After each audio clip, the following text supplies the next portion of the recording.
after lunch on a very important session on ICT for Progressive Healthcare Initiative in Odisha. We are very thankful and welcome Ma'am Roopa Mishra, Mission Director, NHM, Department of Health and Family Welfare, Government of Odisha, to honor us with her presence. I would request a big hand for Ma'am.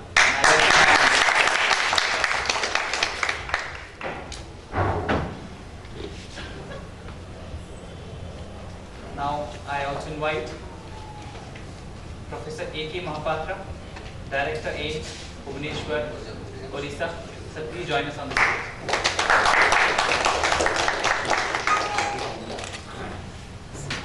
I request Dr. S.K. Mishra, Head Department of Endocrine, Surgery and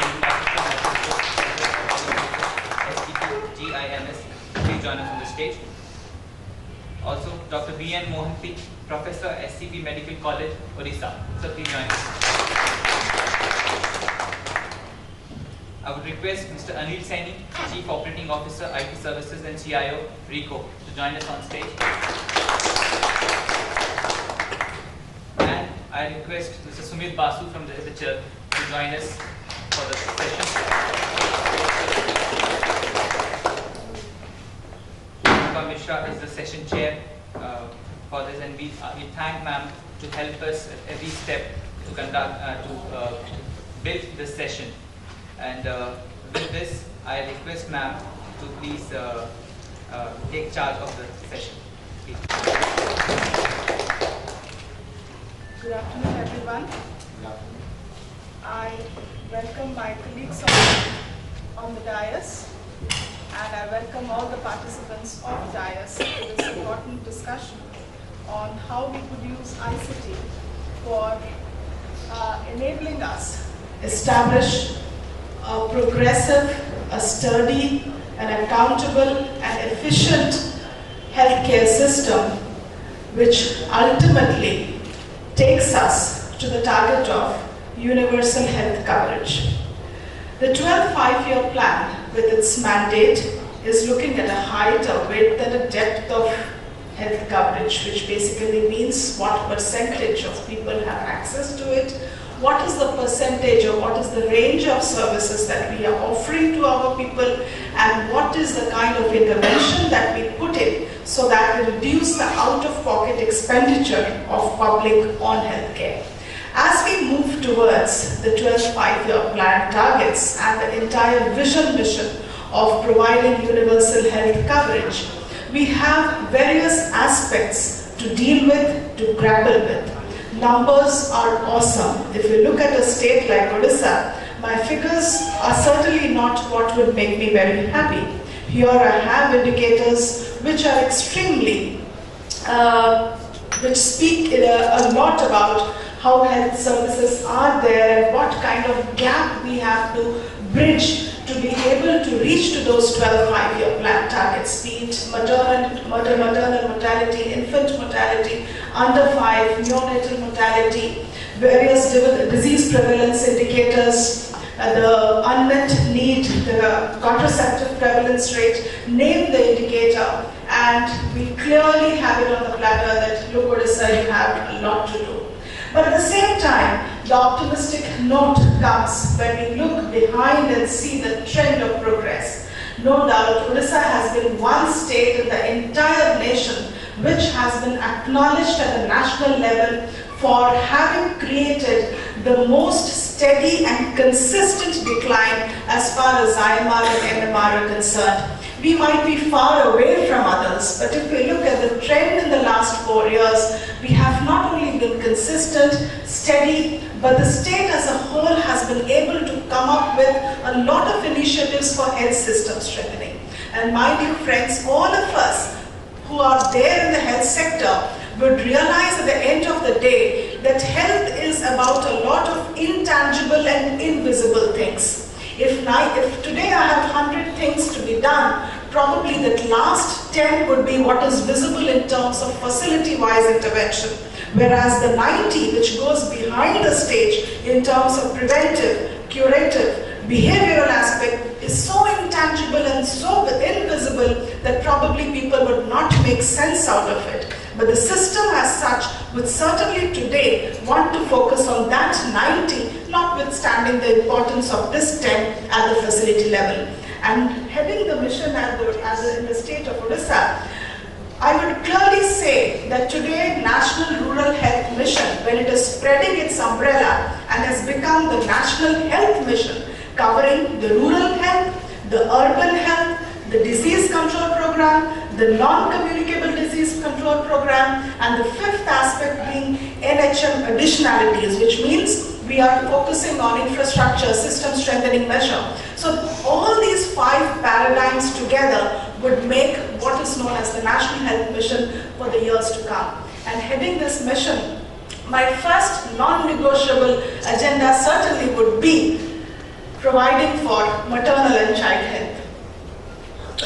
And I would just like to share that when I'm talking about the 1500 crore mission, it's not easy for us to plan, to monitor, to implement without using ICT platforms. So even if it is very simple intervention like antenatal checkups, immunization coverage, percentage of mothers who go to institutions for delivery, early initiation of breastfeeding, 6 months of breastfeeding, the home-based visits of ASHA, name any indicator, and it is very important for us to be able to understand the process indicators, the output indicators, and the outcome indicator, and the outcome ultimately, and map it on the ICT tools so that as implementing agencies, we are not just able to plan better, but monitor and implement as effectively. So if I just take one thematic dimension under health, which is maternal and child health, these are the various things that today as a mission we are using to help us move ahead.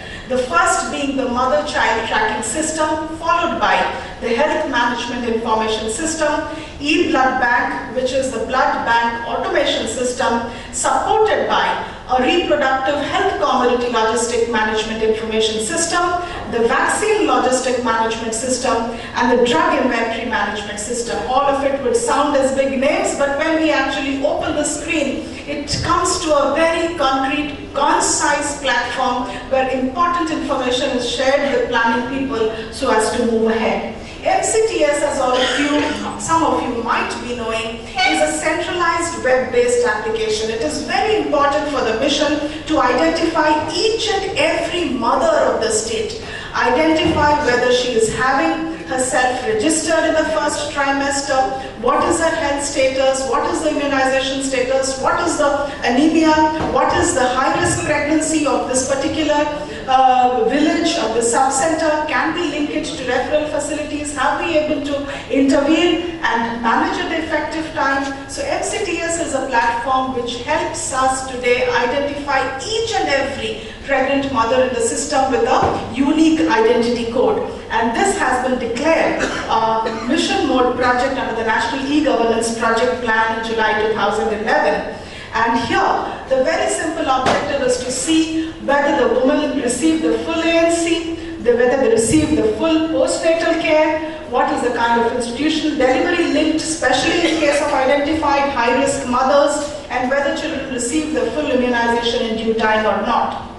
Not just this, if you just have a look at the slide, this is a snapshot of the kind of information that the MCTS portal provides us. And today it is the most potent instrument that we have in our hands to completely recognize, identify and plan for our mothers. And if you are aware, the state has a flagship conditional cash incentive program known as Mahapatra, run by the WNCD department.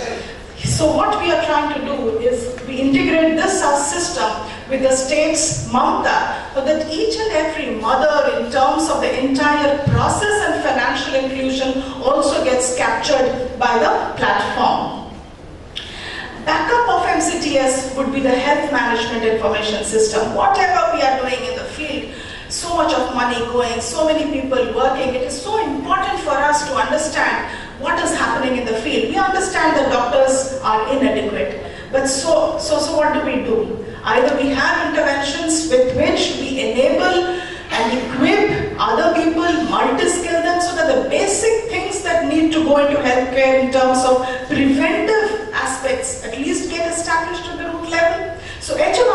one such platform, one such tool again. Since 2008 we have been using it, which captures facility-wise information of all AIIMS, deliveries, immunization, family planning, OPDs, IPDs, severe anemic cases, everything, name it, and HMIS and NCTS together would actually flood you with data.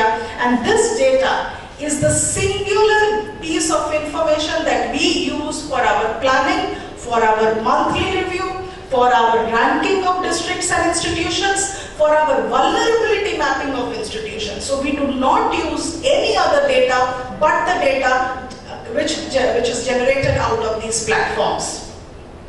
And this is how the entire information flows, where starting from each and every 6,000 odd sub-centers that we have in the state, information flows up, and the entire repository of all the activities that is done is captured by the system. It is very important today that when we are talking of mothers' health, we look at certain things as entitlement of mothers.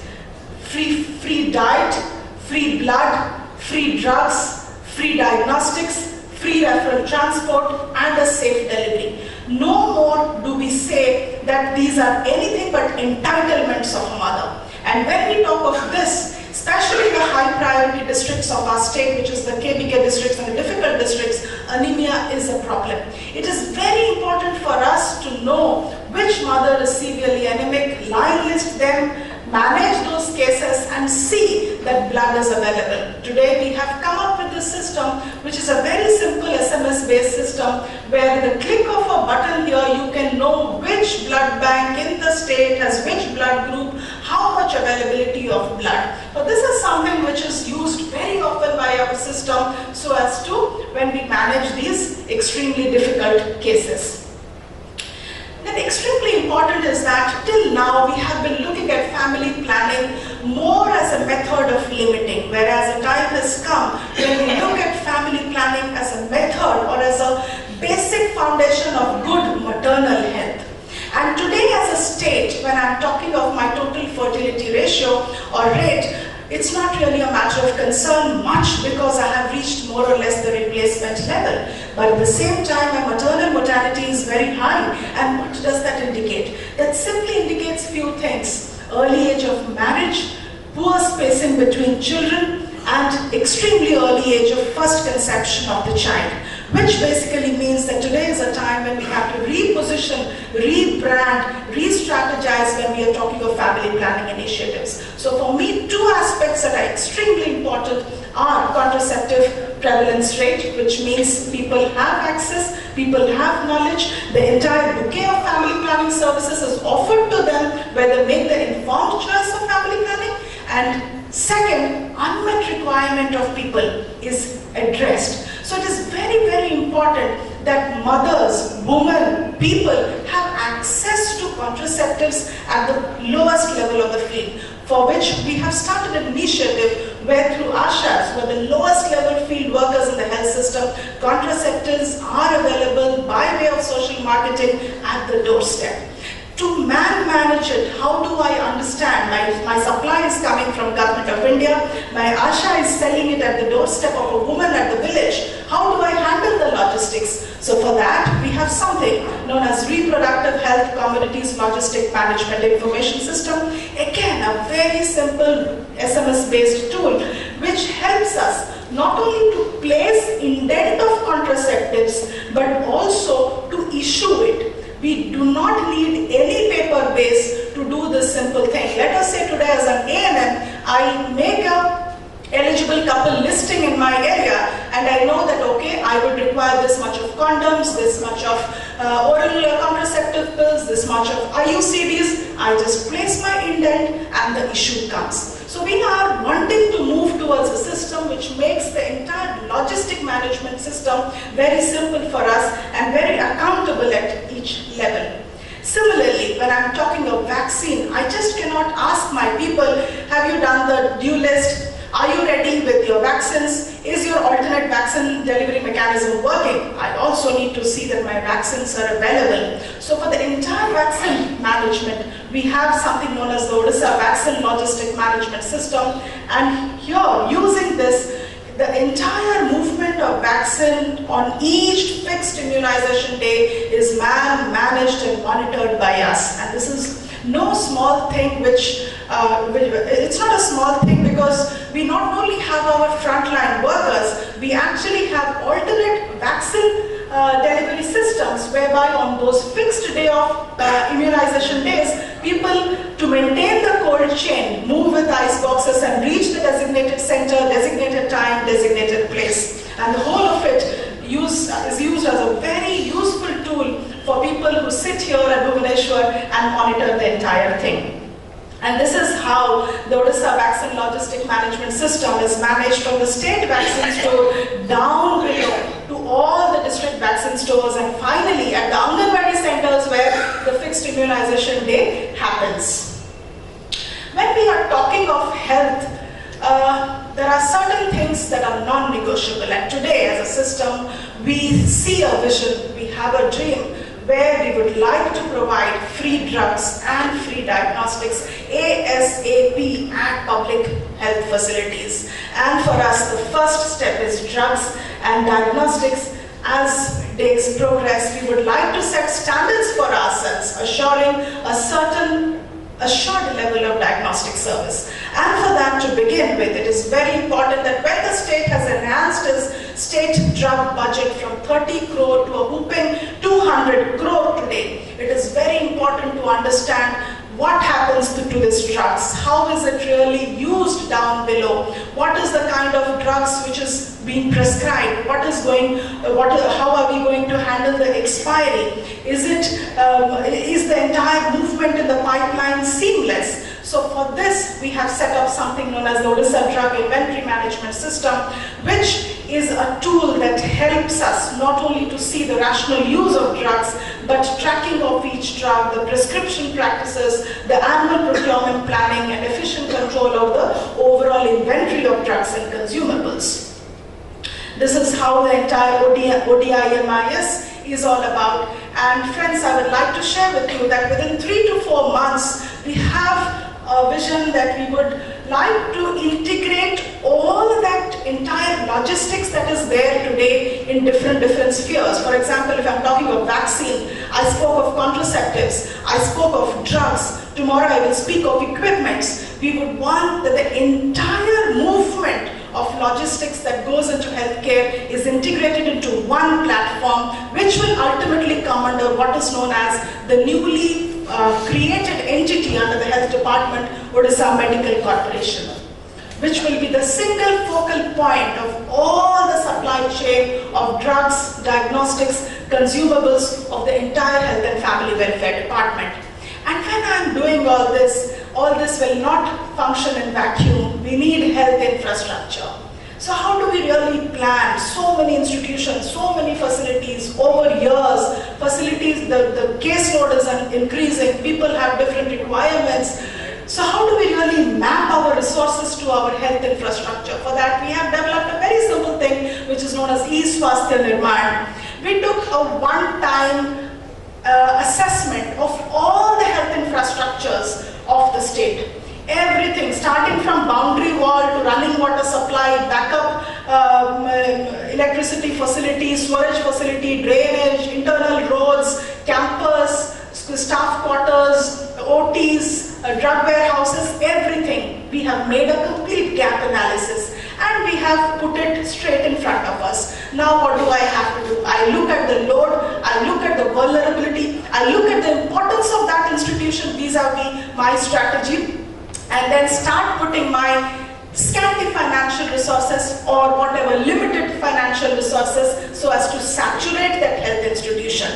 And Government of Odisha has declared 3,000 crore support for saturating all health infrastructure from district headquarters down below, which will be clubbed with around a 600 or a 700 crore health budget from the National Health Mission. So we have some kind of a plan in front of us that in the next 3 years, 3,500 crores goes into health infrastructure in terms of its priority, its importance, the caseload basis, and its entire vulnerability. So this is what we are going to, which we use. I personally use this to help me not only plan for my institution terms of prioritizing my investment, but it also helps us to see the progress of work each event-wise. When was the work order issued? What kind of financial resources have been used? What is the state of the bill? When did the final release of the bill happen? So these are certain things that is used, that is very helpful by using ICT platform like the e-Swasthya Nirman. And I would just like to inform you that while we use ICT as a tool for strengthening health systems as such, we cannot forget about citizens. Because ultimately, even we as a department on a daily basis deal with citizens. And these are certain things that we have in the immediate pipeline. The modules are developed, the trial run is going on, and very soon we will be declaring it, and it will be for citizens' consumption. That will be online birth and death registration for the entire state. Today we have this available only in limited urban local bodies. But I'm very confident that within a very, very short time, it will be available in each and every rural facility of the state. The second is online disability certificate.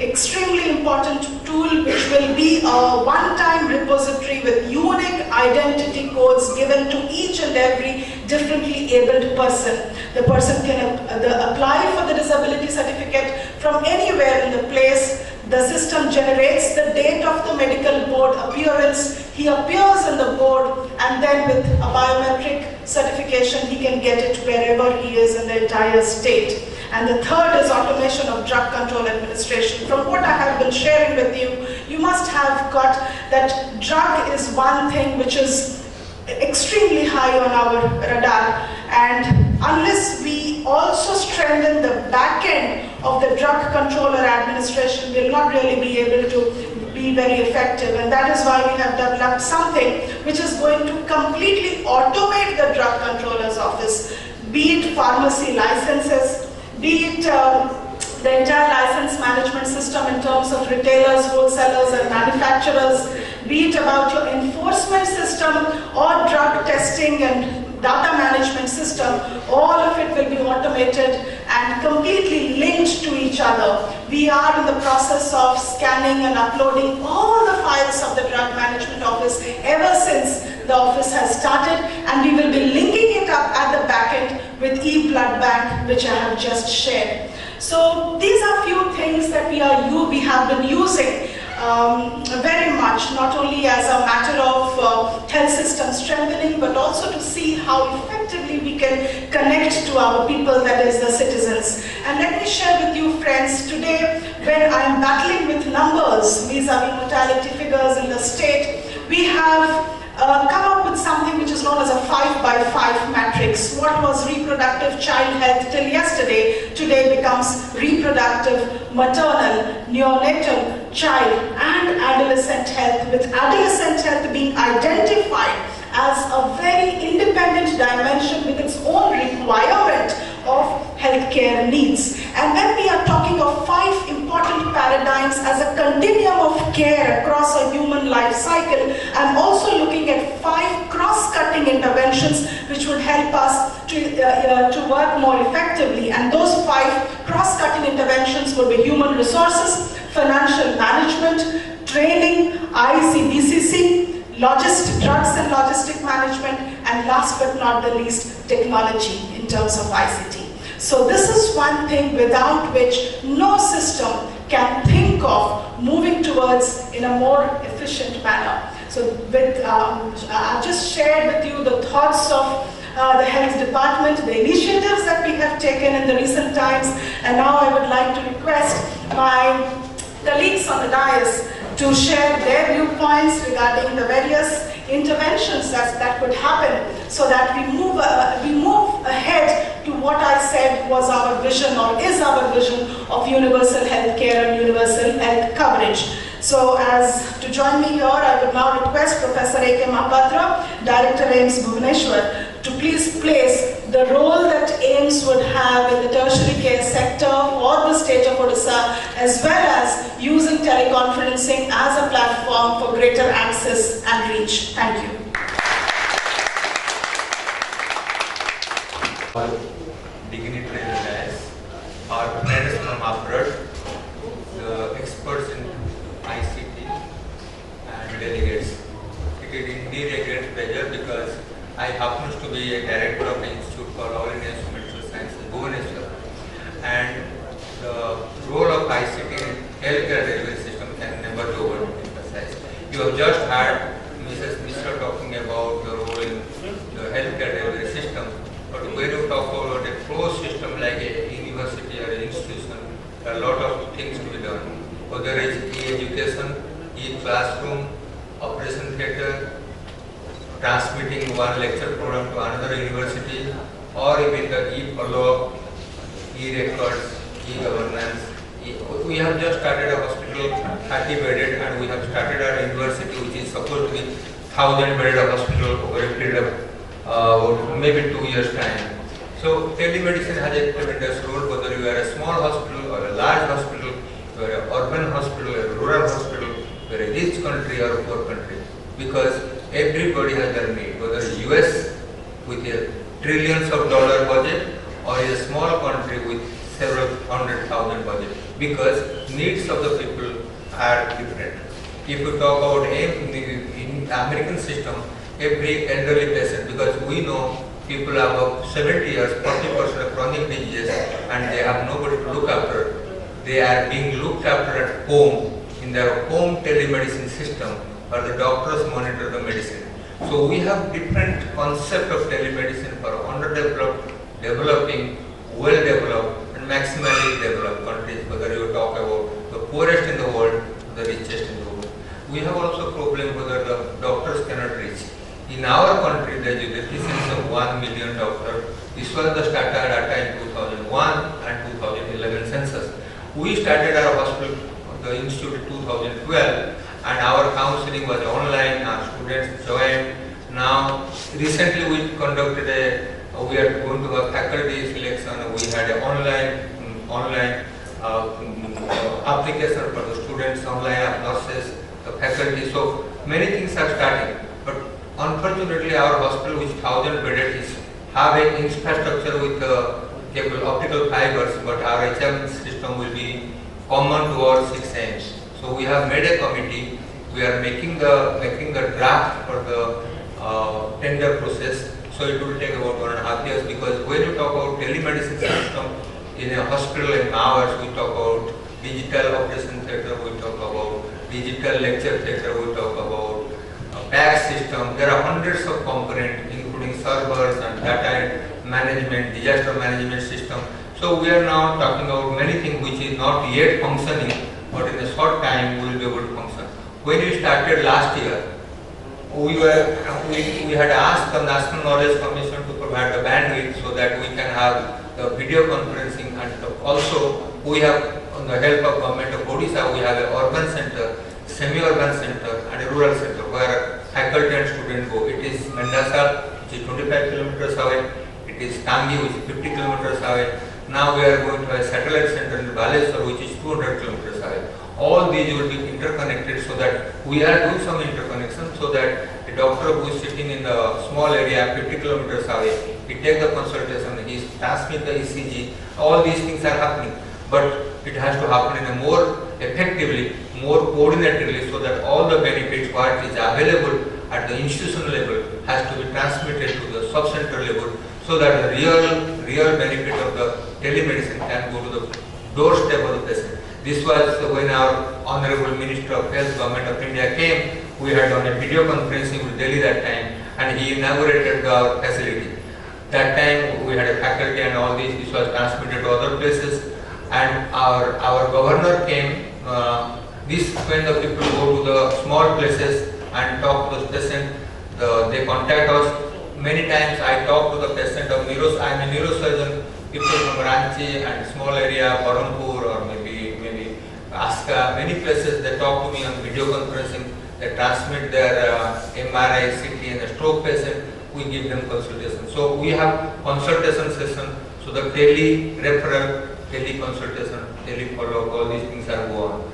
And this is when the Governor of Odisha came, and we are talking to many places. He went to our place where the video conference system, the patients are waiting, we gave them consultation. So we are very small, but our aim is to expand the scope of telemedicine, ICT in healthcare delivery system.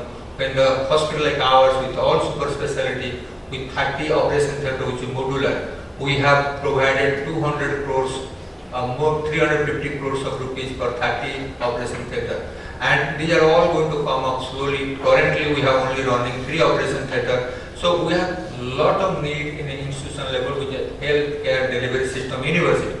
We have to educate people, we have teleconferencing, we have consultation, we have follow-up, we have tele-mentoring, bioinformatics. But when the hospital starts, all things will come in.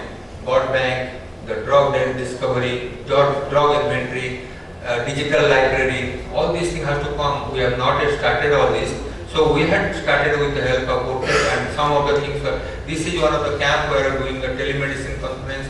We had the health data from we have done about 12 camps in last 10 months, 12 or 11 camps. We go to the village level, we take the consultation, all the experts cannot go to village level. So what do? We take some of the experts, we take the ICT technician, we take the video conference system from this was a conference, this was a health camp in the old age house in Naras. It was about 60 kilometers or 50 kilometers from here. This was last year. This is that campus where we had gone. This is another video conference system, an elderly gentleman with a diabetes, hypertension, who had consultation with our medicine specialist.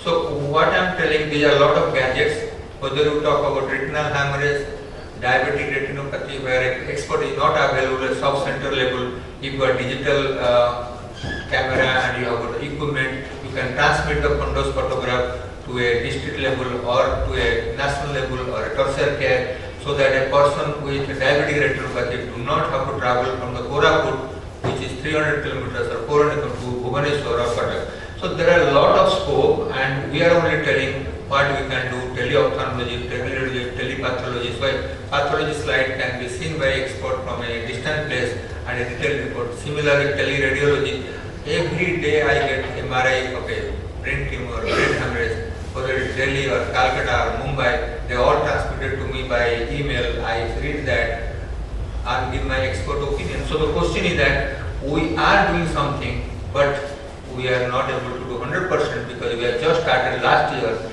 and we have taken 2 batches of, we have done patient counseling, then tele-education, tele-ECG, many things are like that, all of you know. So the ICT is an integral part of healthcare delivery system, it needless to say. How much you take the benefit for ICT, how much you are oriented for the employing this facility for the healthcare delivery system, it entirely depends on the doctor community. Because doctor community is not mentally prepared and they are not going to put time, then all your system is not going to run. When I was a director of SGPGI, we knew that Dr. Mishra was instrumental. They spent 50 crores of rupees for a national telemedicine school. And when they are doing teleconferencing, many places, smaller places, doctor will not cooperate. By the time you start 8 o'clock, other places doctor come at 10 o'clock. So the video conference cannot work if both the receiving end and the service providing end don't go together. So there are a lot of things which need consultation, cooperation, collaboration. So I personally feel the ICT has a tremendous role in the future. If you have to see this technology has to be used for the delivery of the healthcare system, whether it is a rich country or a poor country or a small country or a large country.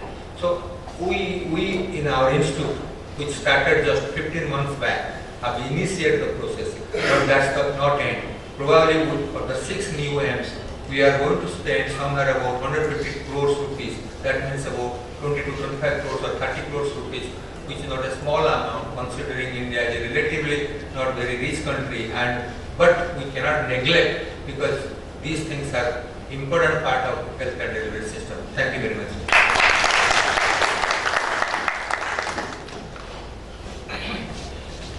Thank you, Professor Mahapatra. No doubt the entry of AIIMS in the arena of health in the state of Odisha is going to completely change the tertiary care activities, and obviously apart from clinical services in the terms of tertiary care, it is going to be a huge huge mentor in terms of educational and creating a knowledge hub in the state. I will now request Dr. S.K. Mishra, Head, Department of Endocrine Surgery and Nodal Officer, National Resource Center for Telemedicine, SGPGI.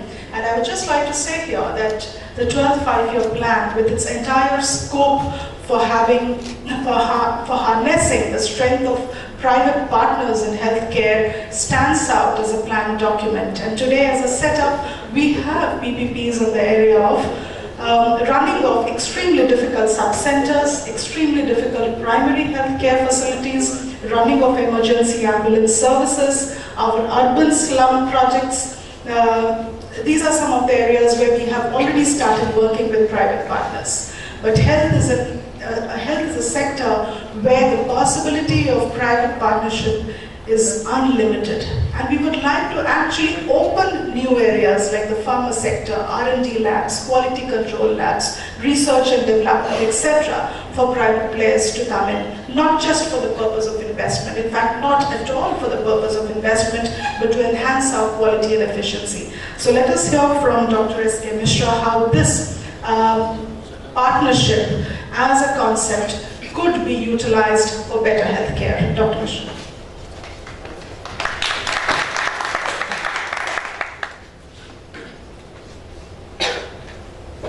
Thank you, ma'am, for the introduction.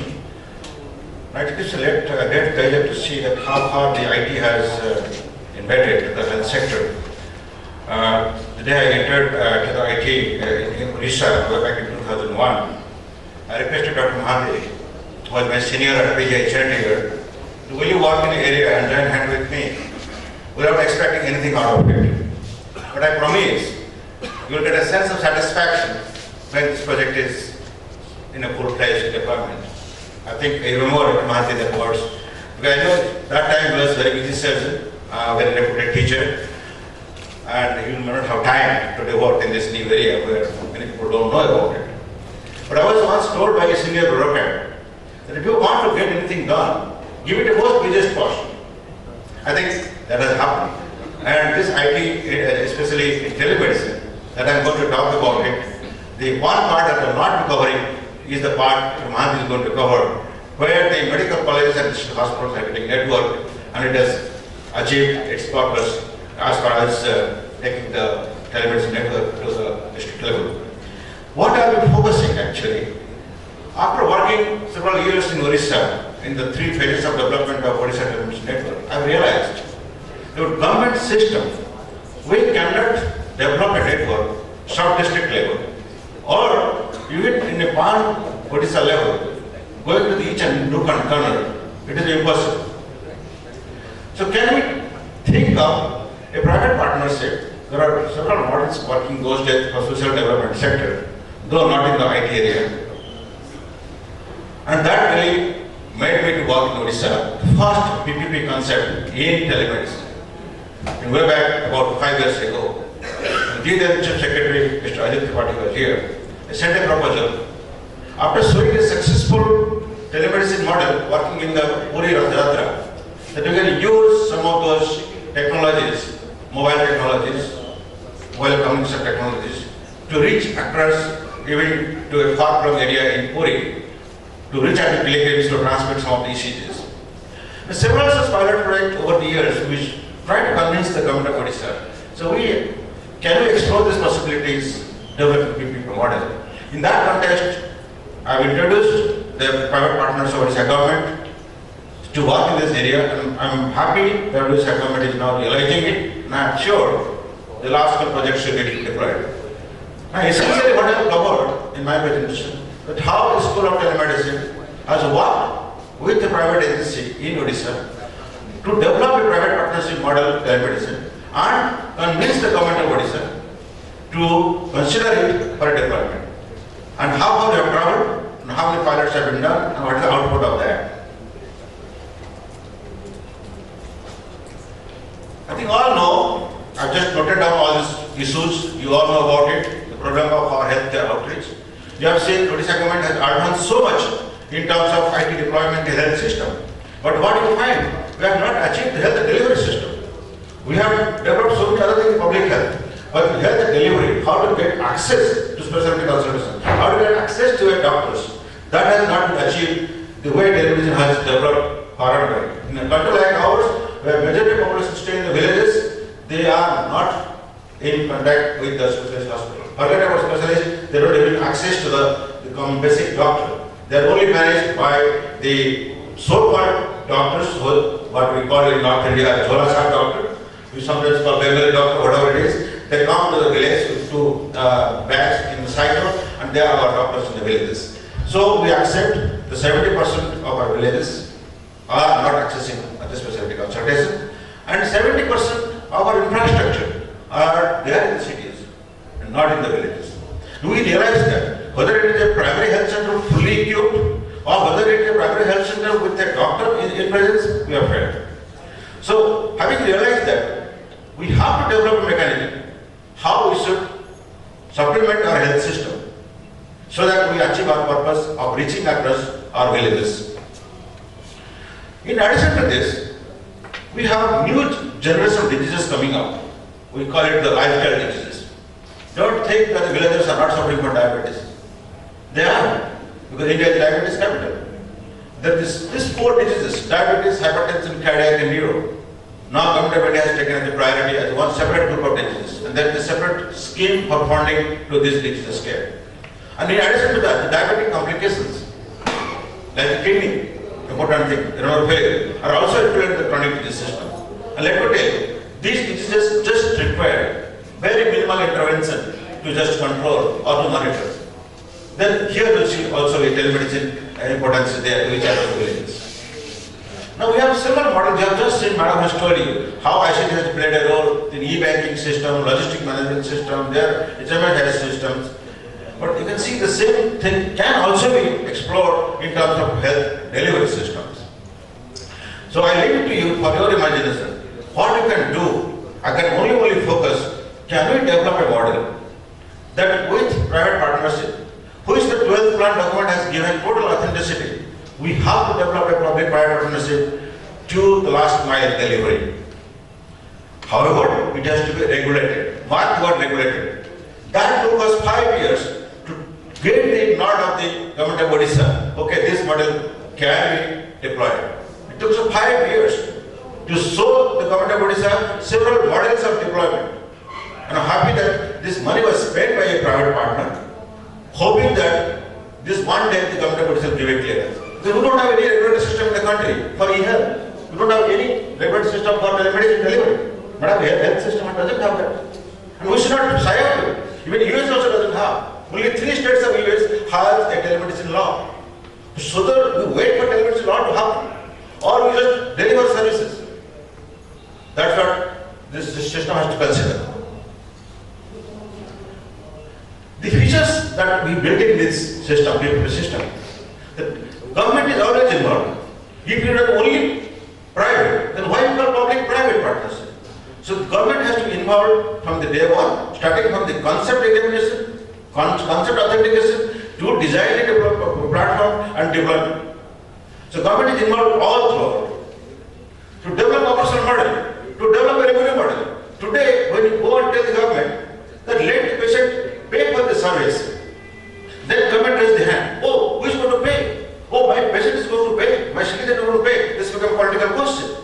But we are not thinking this way. Then who is going to deliver the services to the villages? Today I am buying services. There are several examples of buying services in PPP model. But when you come to the health, they are shying away. Why that is so? You should identify him. So that's why I must say that all the government should think this fact very clearly. Either you deliver the services or allow somebody else to deliver the services. You examine, regulate, whatever you want to do it. That's the thing till now. In 5 years of working in PPP model in this state, I have always gone to the government. Please approve this system. This is the first kind of project. Odisha has taken a lead in this country as far as telemedicine is concerned. It's a pride for me. Being from this state, I went off from the state, did not serve my community here. But giving telemedicine systems here, I felt that sense of satisfaction. I did something back home. The first project I got in telemedicine, I supported Odisha to deploy the first telemedicine system in medical college Cuttack in 2001. For the same reason, I am working on this PPP model. If one day Odisha government will be the first to say that we have deployed a 5 years plan, 12th five plan. 2017, the 12th five plan finished. I hope Odisha government will deploy this PPP model before that. This is a unique telehealth enterprise concept of PPP model, where government doesn't pay anything towards the capital investment. Let me tell you, when there is a capital investment, several things comes up to the government.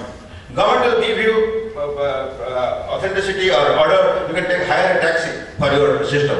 But they will not tell you to buy a car. Now in most of the government, they say that you hire a taxi, there are restrictions. I am hiring a car, there is maintenance, there is POA, there is third POA, driver engagement, so it is coming up. So when you are talking of that kind of model in a government system, what stops us to develop a system where third party pays for everything, all capital invested? I am just telling my fellow citizens to pay for service. If I am going to take a blood sugar and I am giving a service to the villager, go to them.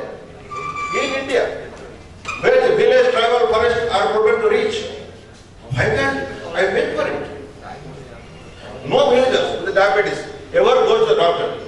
You tell me, is there any villagers goes to the doctor to check the blood pressure again? Do they come back? Do they come back to see the blood sugar again? He will come back when the kidney failed, the diabetic renal failure. He will come back with a cardiac attack. He will come back with a cataract. But I cannot go to the village, give the service and charge for a fee. That's again, I am throwing this, my thoughts to you, to ponder over. Now, the potential of creating a mass of semi-skilled workers. We are trying to national skill mission. Now tell me how many examples you have in the skill mission in health. Not a single one. I was there sitting in the Ministry of Health. The person was handling the skill mission.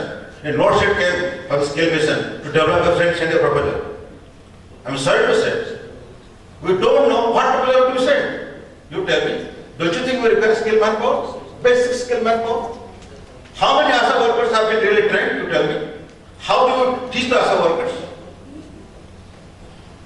And we do not want to take part in the skill mission. Huge amount of money is there. And we are giving an example here. With the PPP model of telemedicine, we are creating a mass of semi-technical manpower. We can train your ASA worker in 7 days time. How to test a blood sugar, how to take a digital blood pressure, how to transmit a message to a doctor. Is it not a good proposal? We are training an unemployed student who has just dropped out of school. We are training a young widow. We are training a physically handicapped person from the same village who is known by his nickname to the 10 families of this village. Oh, so and so's son, he has learned some technology. And we are offering a model where he owns the system. We are arranging a bank loan.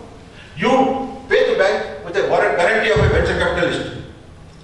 And this gentleman buys that, operates the own village, and our system is such, we have several villages together, very close-knit people, and it takes up 20 diabetics, 20 hypertensives, 20 cancer patients, 20 renal failure patients who requires repeat visit to the hospital.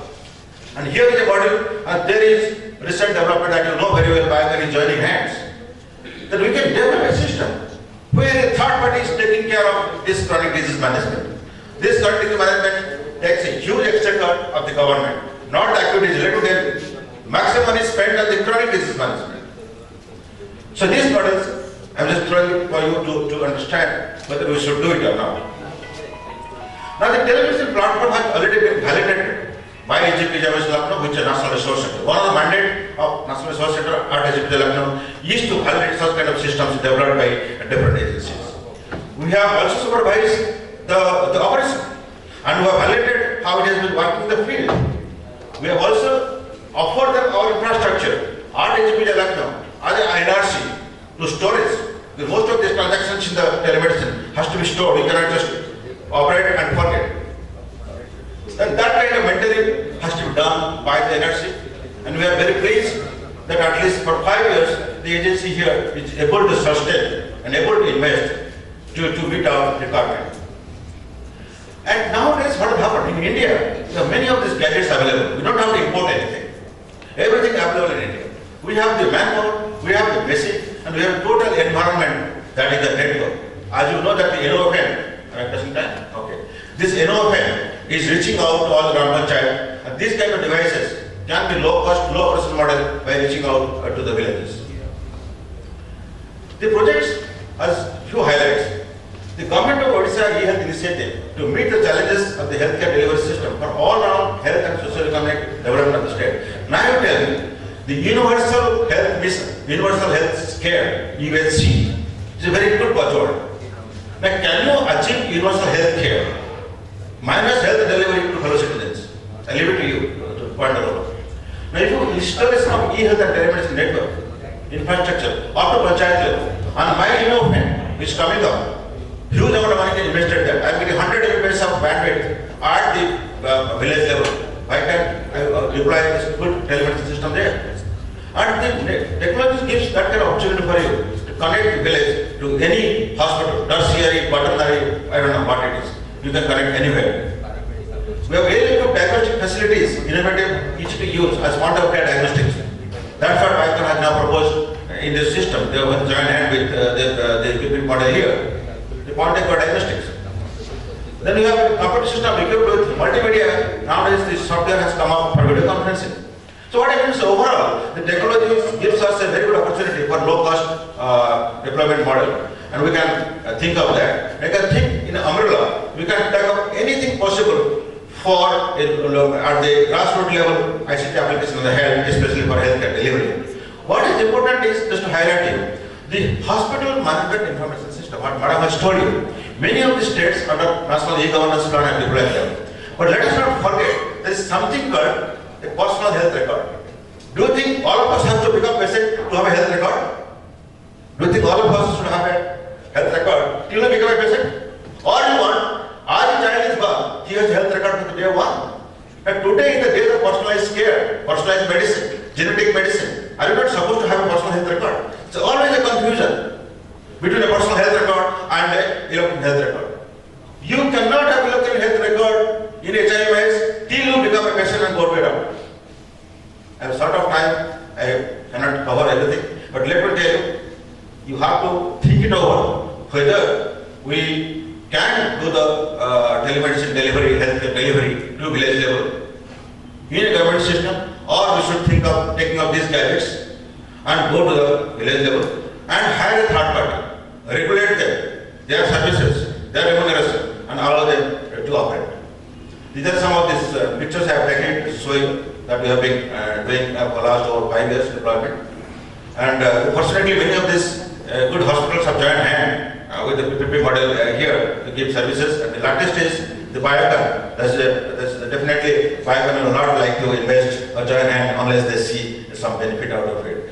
So that's what I want to say, madam, last slide, that the benefit that the Odisha government is going to get, it reduces both direct cost and out-of-pocket expenses. Readily available, we have a lot of schemes nowadays to compensate these charges. Readily availability of medical data for planning and implementing national programs. Supervision and consultation for primary care in remote sites where a physician is not available. This saves time and money of all patients with more benefits for the poor villages. Helps in initial evaluation and remote patients in case of emergency, so on and so forth. So to conclude, with the installation of e-health and telemedicine network to panchayat level for creation of a personal health record based telemedicine systems, and which can definitely be required for providing healthcare services to far and wide. Thank you very much for your kind attention.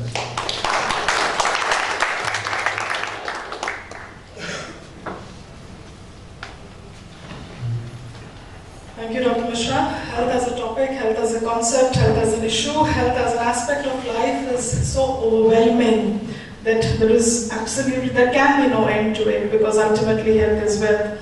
I'm really sorry that I had to cut you short for the time constraint. Now I would like to request Dr. B.N. Mohanty, Professor, SCB Medical College, to take us a step further on the same aspect that we have been discussing on telemedicine application for knowledge sharing and technical skill transfer, purely the state experience. Thank you.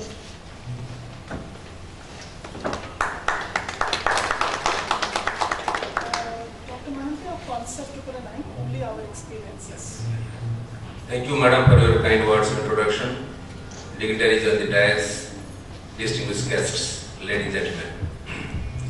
To promote the quality of medical care in any territory, it is needed that the health professionals must know what is new in their respective fields. And for this sake, it is required that the health professionals must get updated in the medical knowledge and also on the skill. Now, in the state of Odisha, we have been using telemedicine technology for over a decade to achieve the same goal.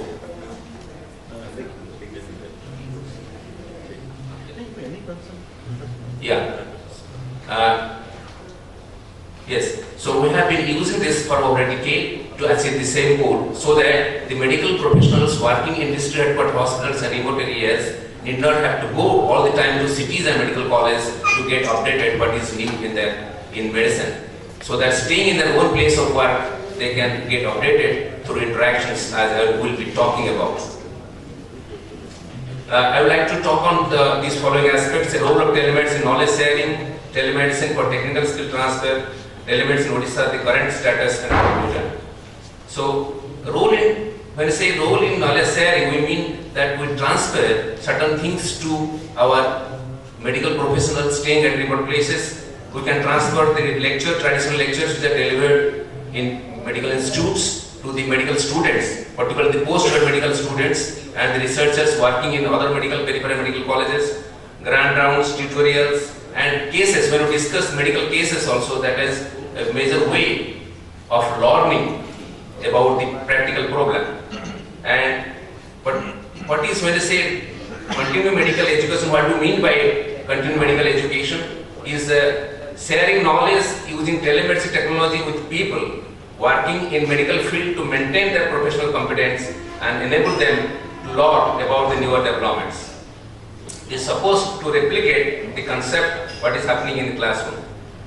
Now, these are some of the undergraduate classes that are being held at SC Medical College, Cuttack, and here is a professor talking from the Sanjay Gandhi Postgraduate Medical Sciences to the students. This is the postgraduate students of SC Medical College. They participating in a tele-educational program. So what is the utility of this continuing medical education? Is to provide information, medical education and skill flexible to students and medical professionals who possibly do not access to this. That means there are many areas where do not have competent teachers in medical colleges, or there are specialties, super specialties which are new, where you do not have access to experts in all medical colleges. So by having such a facility, they get access to such experts in tertiary care centers, tertiary care academic centers in this country. Now this is knowledge sharing not only between the medical colleges and the super specialty institutes, but between medical colleges and district headquarters hospitals. The doctors at Koraput District Headquarters Hospital, they are discussing about a particular clinical problem with experts at SC Medical College through video conference, telemedical video conference. We do transfer number of conferences and workshops from the super specialty institutes, particularly we are more connected mostly to Sanjay Gandhi Postgraduate Institute, Lucknow, and most of the workshops and conferences being held there are transferred live to Cuttack and other medical colleges, so that the medical professionals, the teachers, the students get the benefit of participating remotely in these activities. So how useful is this distant medical education is? This is the quickest way to train many in a cost-effective manner, is a faster transfer of new skill, opportunity postgraduates to learn through interactive learning, and accessibility to education increased by removing the time and cost of travel. Now this is skill transfer session for the nurses. So not only the doctors are benefited, but also nurses, the laboratory technicians are also benefited, because we hold arranged programs for all of them. Technical skill transfer in the area of endoscopy. So here is expert at SC Medical College talking to the doctors at Mahapatra District Headquarters Hospitals. Now what are the types of endoscopy and how it is useful to them. Surgical skill transfer. Live operations performed in medical colleges and super hospitals are transferred live to different places, so that the surgeons there can get updated in the skill. So what is the current status in the state of Odisha? In Odisha, all the 30 district headquarter hospitals are connected to all the 3 government medical colleges and to the State Institute of Health and Family Welfare. And this network is functioning. And this network was established in a phased manner. The first phase connected 3 government medical colleges to SGPGI Lucknow. In the second phase, 6 identified district headquarter hospitals were connected to Cuttack Medical College. And in third phase, all of the district headquarter hospitals, including Capital Hospital Bhubaneswar and Rourkela Government Hospital, Rourkela, were connected to the medical colleges. And for the third phase, we signed a MOU with Center for Development and Advanced Computing Pune to implement the project. Now, how beneficial it has been to the users of the state of Odisha. This has been helpful in knowledge gain and skill transfer. It has created more efficient and convenient, potentially more cost-effective delivery of care. It has facilitated earlier diagnosis of diseases when the doctors in the state do consult with the experts at medical colleges. It has enabled better decision making by modifying the managed protocol in many situations, in many critical, particularly complicated malaria and patients with head injury, and many such situations they do consult regularly with experts, and this has really helped them in changing the management protocol or improving the management protocol. In certain situations, this is discussions between the doctors at Cuttack Medical College and AIIMS New Delhi regarding the rape victim of that PPL rape victim, where number of sessions were held, and our doctors did have discussed with the experts at AIIMS New Delhi. So these are some situations where really it has proved useful.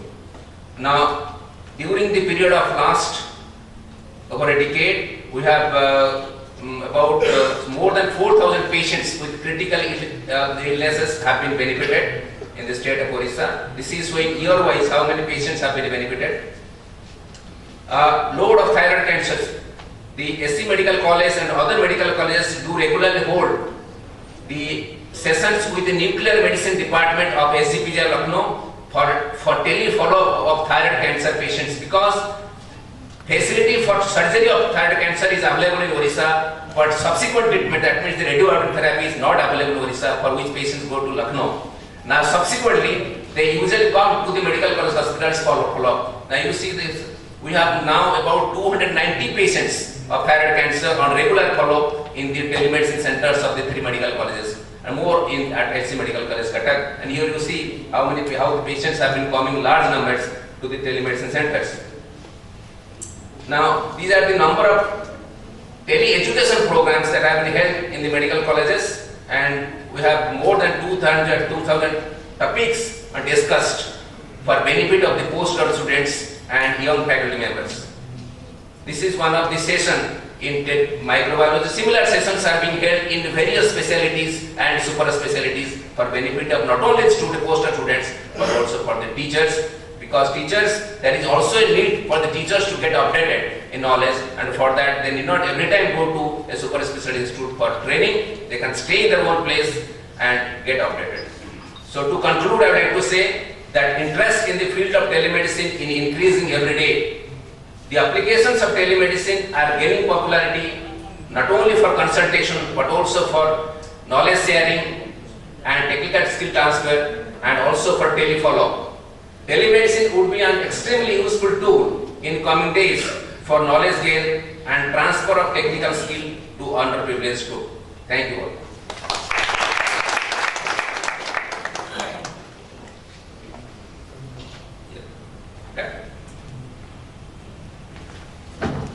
Thank you, Dr. Mohanty. As we move forward, and we are very committed that we provide a sturdy referral transport mechanism to our patients. National Ambulance Service, the umbrella under which all ambulatory services in the country shall operate from here on, will operate in 3 different sectors. That is, under the paradigm of NAS, National Ambulance Service, we will have the emergency ambulance service for critical care patients.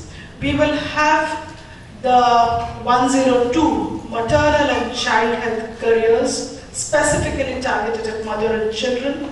And third, we will have the MHTs, Mobile Health Teams, under the Rashtriya Bal Swasthya Karyakram, which will move in the field and with the medical team on board will identify, screen all children from the age group of 0 to 18 years for the first time in the 4D approach of disease, birth defects, deficiencies and developmental delays. And for the first time on record, we are recognizing developmental delays as one separate paradigm that must be addressed separately. So when I talk of this entire fleet at any point of time, we will have something around 2,000 vehicles moving across the state, catering to various services. So understanding what this huge fleet of vehicles is doing in the field,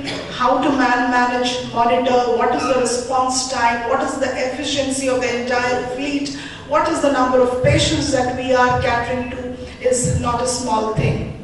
The state of Odisha has already started the OMS 108 emergency ambulance service. The MHTs for Rashtriya Bal Swasthya Karyakram are almost ready to be launched, and 102 is going to come shortly from the beginning of the next financial year.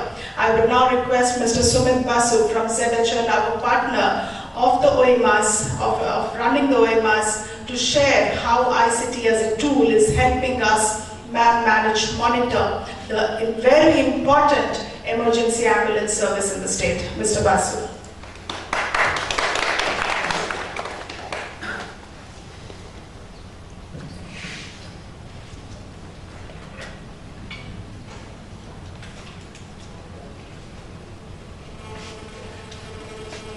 Thank you, madam, for the kind introduction. Very good afternoon to all dignitaries on the dais and the audience.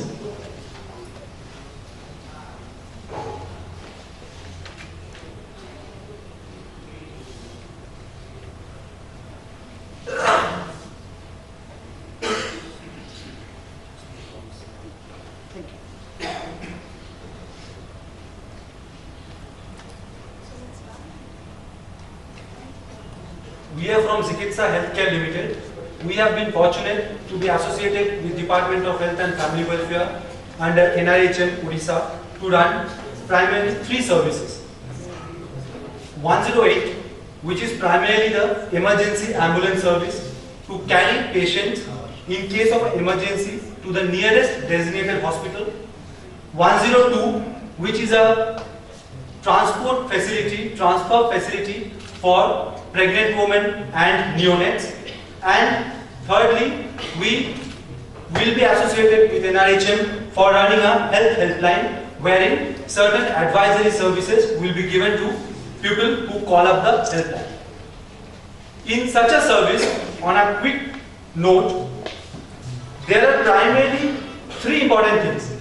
We are talking about emergency, we are talking about pregnant women, we are talking about neonates, we are talking about people who will ask for certain information over phone. So there is no interface, physical interface. So the 3 most important things in such a service is the efficiency of reaching the patient and transferring the patient, the integration.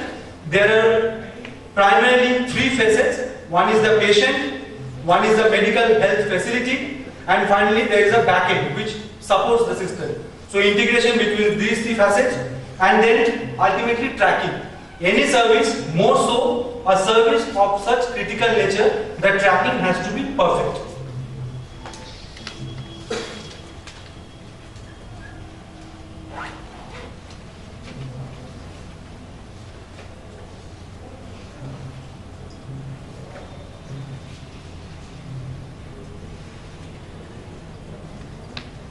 Some kind of a demonstration? So to ensure that these 3 facets, efficiency, integration and tracking, is done in a perfect manner, this is the ICT platform which is being used and will be used for EMS, that's Emergency Medical Service, 108, and then 102, which is the pregnant woman and neonate transfer, and also health helpline. GPS. How do we know where the ambulance is? How do we know from where the patient is calling? So, as general sense would have it, the most important aspect of such a service is to reach the patient on time. So we must be sure which ambulance is available. It's like a transport service. Which ambulance is available, where it is available, from where the patient is calling from. So global positioning system, GPS, will help us to track each and every ambulance. Each ambulance is fitted with a GPS. There is an automatic vehicle location tracker. Each and every vehicle can be tracked real time, 24/7. That's very important. We use a GIS map in the control room, which is in Bhubaneswar, that's centrally located. Each and every health facility and important landmarks are mapped on the GIS map. For example, call comes from Capital Hospital, so the person who is taking the call will exactly know from where the call is coming from. Each ambulance is also has a mobile data terminal. Now this is something new. We have been fortunate to run over 1500 emergency ambulances pan-India, working with 5 state governments. This is the first time, only because of government of Odisha initiative, we have this mobile data terminal in the ambulances. Now, what is a mobile data terminal? Every patient, while being transferred, now what does a paramedic or a person do in ambulance? He necessarily provides pre-hospital stabilization care. That's it. He doesn't operate, he doesn't provide any medicines out of his own. So, every patient will have some vital signs. So, we have a PCR form, patient care record form, in this mobile data terminal, wherein the emergency medical technician is primarily a pharmacist who can feed in real-time patient data into this PCR form, patient record form. And subsequently going forward, once this mobile data terminal is integrated with the system of the hospital, the doctor, the receiving doctor, will also be able to see what is the condition of the patient who is coming to his hospital. This is going forward. This we assume will take another quarter or so, 3 or 4 months. So this is the way forward. EDS is the emergency dispatch software which is used in the call center. This has a scope for taking down each and every detail of the patient over the phone. So once a patient calls, there are primarily 2 sets of people in a control room which does the transaction all over the world. One is called a call taker and another is called a dispatcher. As the name says, a call taker takes call and notes down the primary information like location, phone number, etc. and what has happened. For example, a cardiac arrest. A dispatcher is the person who will locate the nearest, for example, someone calls from Jaidev Bihar. A dispatcher is responsible for locating the nearest ambulance to X location of Jaidev Bihar, bring on a call conferencing between the patient and the driver, and be with the driver and the patient till the ambulance reaches on site. So emergency dispatch software is a mechanism to capture all the details which is being spoken during these 2 transactions of call taker and a dispatcher. Goes without saying, record keeping is very important because the service is medical in nature. So each and every call has a voice log. Even this is a 5-year contract with the government. So suppose we are into the 3rd year and we want the data of the 1st year, everything is available. Every ambulance has a mobile phone. There are 2 ways in which a data is pushed, or primarily the information is passed on to the driver. One is a phone call. There is a mobile phone exclusively for each ambulance, and another is the MDT. So a driver will also receive, it's like if we know about Meru cab, Mega cab, the driver necessarily receives, one is a phone call to move, and one more is an SMS on the MDT. So driver has an option, accept button, reject button. So there is a green signal and a red signal. So in case the driver is not ready, the paramedic is not ready, he is not feeling well, he has the prerogative to press the red button and cancel a call. So that sitting in the call center, some 300 kilometers away, a patient in Koraput, we know if this ambulance cannot be dispatched, so that we find the nearest and the most feasible ambulance to reach the patient. Very important. It's a very high-end service in terms of, now as I said, efficiency, integration and tracking. So this is done by whom? Not by, it's done by technology. So data backup and redundancy is very important. Like in server, we have everything parallel. If one set of equipments fail, there is another set of equipments which can real time take over the functioning of that particular set of equipment which fails.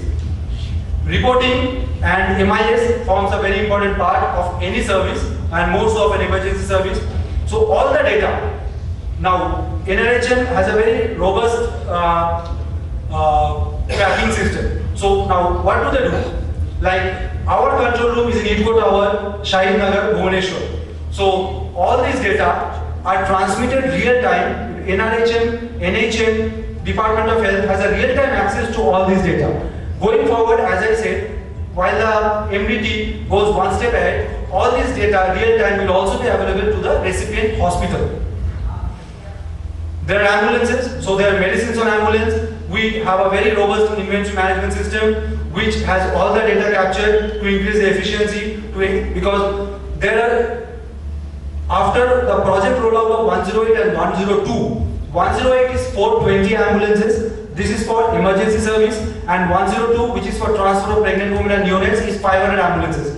920 ambulances in 30 districts of Odisha with the geographical spread. So there are medicines. So if there is an expiry, so everything is, it will pop up. So there is an expiry medicine. So if there is an indent, we have an auto indent system. So automatically we know in that particular ambulance XYZ medicine has to be replenished, etc. We follow a very robust feedback system wherein we call up 100% of patients 3 days back. Today we have a call of, per day on an average we are doing about 1200 to 1500 successful patient transfers in the state of Odisha. At present we are at a number of 327 ambulances and 19 districts. So all these patients are summarily called up from the call center to get a feedback about the service, whether the ambulance reached on time, whether he was transferred properly, whether he was received properly by the hospital, and that feedback is also given to NHM to give, to take corrective steps. Finally, after 108, the next step is the pregnant women referral transport system, or 102. There will be integration. We have been fortunate to get both the contracts from NHM and Department of Health. There has to be an integration between 108 and 102, because ultimately for the public it's a transport system. So now 108 is for emergency, 102 is for pregnant women. So for example, a patient calls up 108 and asks for a normal pregnancy related transfer. The call will be transferred to 102.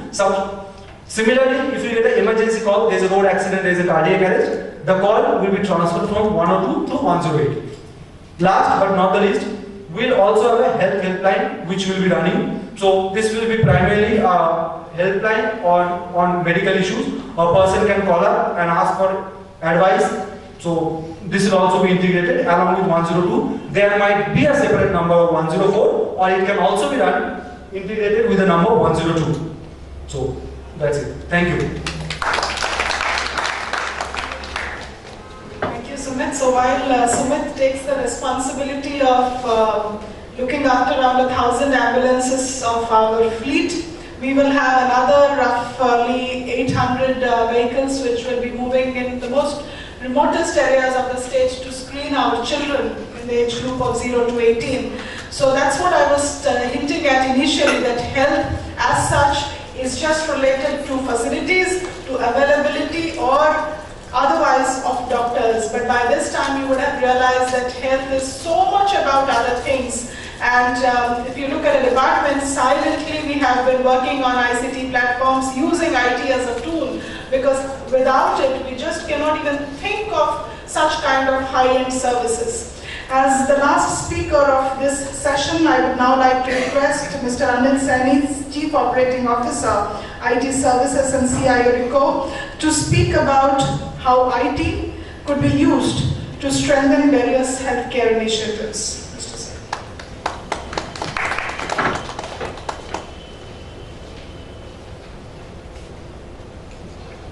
Thank you, madam, and thank you for thank you, Village, for having us here. And so I would like to confess that the problem with speaking at the last is that everybody has spoken everything. And well, that's what I want to speak about, and that's what Ricoh is doing in healthcare.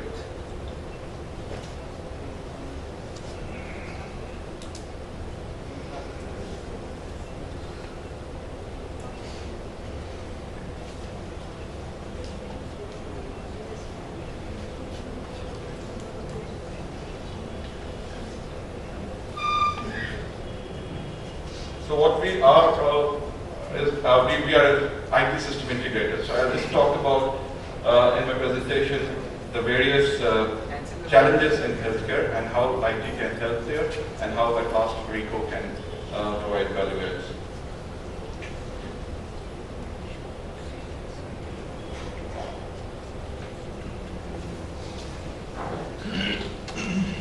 Well, as most of the speakers have spoken and I have talked about telemedicine and other mobility solutions, including ambulance, IT-enabled ambulances, I would say, with robust MIS and tracking systems. So everything, if we talk about in IT helping healthcare, it's all around mobility, whether it's ambulances, as we talked about, or telemedicine, or providing software which can collect data right at the field level, right, maybe ASHA worker or NM level worker. So this slide basically talks about WHO's desire to use mobility as the most important IT tool for healthcare. Something on Odisha, we understand that Odisha, there has been tremendous progress in Odisha over the last 10-15 years, that a lot of work has been done on the healthcare. Mortality rates and fertility rates have improved, and you are doing great here. So I'll skip this slide because a lot about this has been said. And we will go to the current challenges. We understand that health infrastructure, as Madam said, it's still a lot of things that need to be done there, where in the case of number of hospitals or number of doctors, or trained manpower or inadequate manpower. So all those are the challenges which are there. However, let's come to the crux of the matter, which is how IT can help. And we see that there are 5 areas in healthcare where IT can really help. Well, the first one is increasing health awareness. Now, a lot of speakers have talked about it, and we will go one by one and try to talk about solutions which can work there, or solutions which maybe some of the other states have used. The second is overcoming the healthcare infrastructure inequality. Well, this talks about the cities having most of the healthcare facilities and the rural areas lacking there. Next is the IT infrastructure in healthcare, how it can be built. And then, of course, the skill development of healthcare workers. And the last one is non-communicable disease management. I think Madam talked about it, that it's not about diabetes or other things which are only in cities. The things are moving to, a lot of lifestyle diseases are moving to the rural areas also. So how can those be managed with IT? Let's talk about health awareness. And so as you know, the lack of awareness is a big challenge here.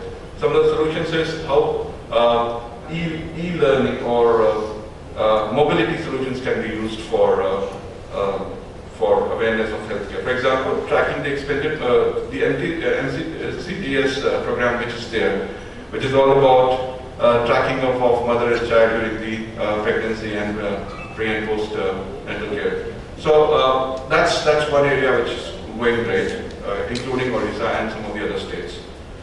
We see that a lot of health information education portals are coming up, and these are things like Healthcare Magic, Nutrition Vista, and a lot of healthcare things which are there. Probably Government of Odisha can have a look at them and see how they can be used further in Odisha.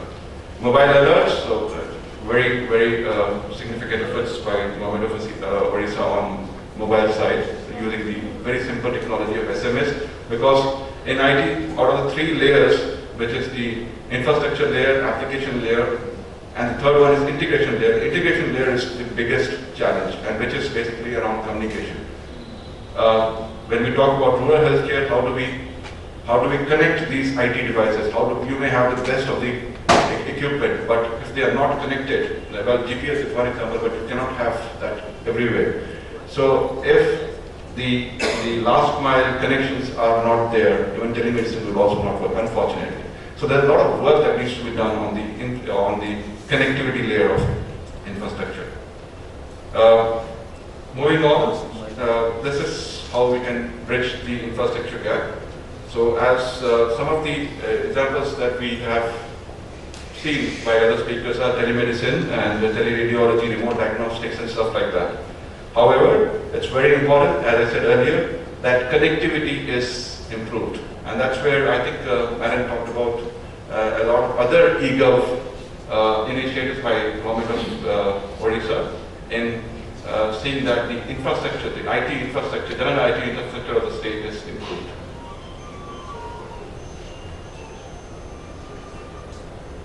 Okay, low adoption of technology in healthcare is another area.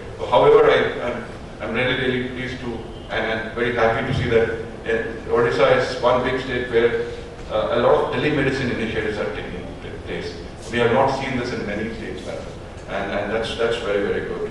Some of the things to improve infrastructure are, you see, I attended the 10th annual healthcare summit in New Delhi about a month back, in which Dr. Aliwalia and a lot of other people were there from Ministry of Health and HR and HR.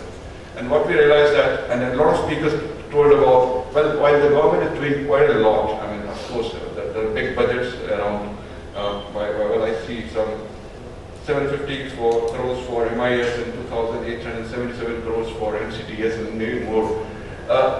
Government by itself cannot do everything. And that's where private people have to pump in. And when private entrepreneurs get into healthcare, maybe build smaller clinics and hospitals, they need IT. And there are some solutions like Hospital in a Box, where we are helping entrepreneurs to use IT on a different kind of a business model. And that's where PPP of Dr. Mishra comes in, where we're trying to kind of fund this very important activity of using IT for healthcare. It can be a very simple thing like a clinic management system or a small HMS or things like that. Moving on to skill development with healthcare, e-learning. I think e-learning is, a lot of people have talked about it. E-learning portals are there. And the next one is non-communicability, the last one. And in this, again, some of the efforts to get non-communicable diseases, you attack that area is around e-learning and awareness, health awareness. And that's where some of the comprehensive solutions like Chini come and Sugar Clinic by Apollo and some of the other private players who have worked have really worked. And to make it work in a place like Odisha, where I understand that about 80% of the population is rural, again, mobility is the main thing, and how you can provide devices and tools to your A&M and ASHA workers, and at the bottom of the pyramid as far as health field work is concerned, giving them tools and devices by which they can actually go and educate people. So quickly, just 2-3 slides on Ricoh. We are a Japanese company. We were founded in 1936. We have about 231 companies all over the world. Ricoh India Limited is one of them. We are listed on Bombay Stock Exchange. There are about the total net worth of the company, the revenue of the company was $23 billion with $9 billion at the net worth. We are present all over the world. This is India. This is how we are in India. We are present in about 22 locations, including Bhubaneswar and a few other places in Odisha through our dealer channel. I think we are present in about 25 locations in Odisha. We have our own cloud data centers, and these are in Delhi and Kolkata. We have about 1,000 employees in the country. Very quickly, these are the products and services. These products and services are around system integration, which is imaging, which is printing technology, IT services, and communication technologies. So this is where I started. That how does Ricoh fit in as a system integrator, as somebody who can integrate everything that is there. So we work on the IT infrastructure layer, the application layer, and the processes of the integration of the whole thing, which is there. Very quickly, these are some of the CSR activities We are working on Hope on the Way ambulance network for trauma patients, and this is a framework that we are trying to design, especially in the urban areas. That's it. Thank you very much for your time.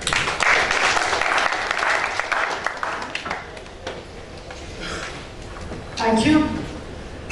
Moving from reproductive child health to recognizing newer dimensions of adolescent health, mental health, geriatric care, the whole paradigm of non-communicable diseases.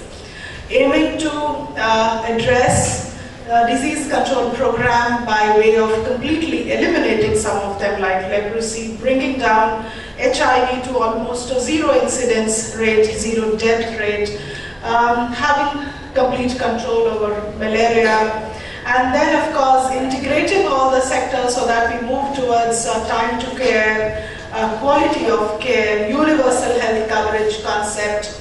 This is no small ambition. This is a huge vision that the state is achieving, dreaming to achieve, and there is absolutely no dearth of the domain where partnerships could be established to strengthen the government's hand. With this note, I would like to thank all the speakers on the dais who've been here with me to share their thoughts and ideas of how ICT could be used as a very strong intervention in terms of strengthening health systems. And I would also like to thank all the participants here in the audience who've been patient, especially when our session has sort of overstepped the time limit. With that, thank you once again and wish you all an extremely healthy year. Thank you. Eminent speakers. And now I would request Mr. Professor A.K. Mahapatra, Director AIIMS Bhubaneswar, to hand over a memento to Ma'am Roopa Mishra, please.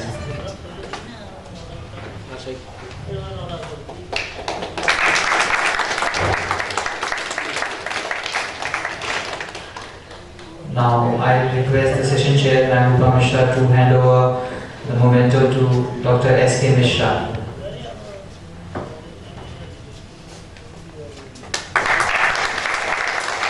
To Dr. B.N. Mohanty.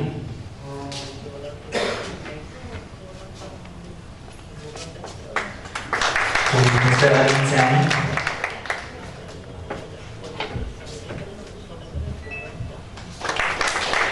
To Mr. Sumit Basu. And last but not the least, Professor A.K. Mahapatra. Thank you. Thank you, ma'am, again. And thank you all the eminent speakers for joining us and honor us.